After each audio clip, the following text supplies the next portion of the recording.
Ciao a tutti ragazzi, io sono The Steve e oggi siamo in un nuovo unboxing. Scusate se non mi faccio vedere di mio perché... Perché? Perché?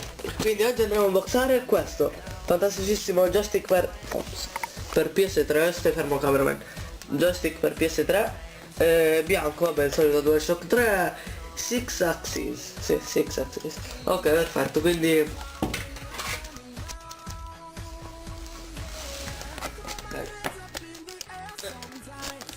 Ganasciamolo tutto.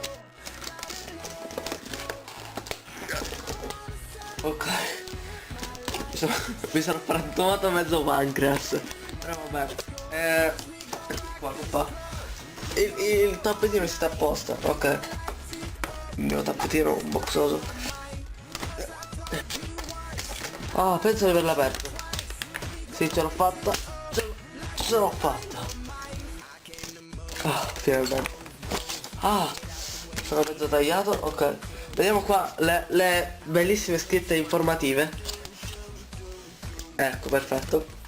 Vabbè, compatibile con il software di sistema, non c'è bisogno che lo leggi. Con il software di sistema PC versione 2.5, il cavo USB non è incluso, c'era tanto. Perché? Io ce l'ho il joystick. Però volevo il secondo. Ok, ora cerchiamo di aprirlo. Ok, via. Ok, questo è il joystick, spero funzioni perché sennò, cioè, questo qua arriva da Tokyo, quindi bestia. Ok, molto joystickoso. Ho paura di accendere la play questo. Quindi ok, molto usabile. Quindi per ora uso questo. Esatto. Finalmente ora c'è una coppietta, vabbè comunque. L'unboxing di questo joystick penso sia finito, non c'è altro da dire. Che figata, le luci! Se si vede, sì. Oddio, c'è la luce. Ok, quindi posso dirvi che adesso è tutto. Ciao a tutti!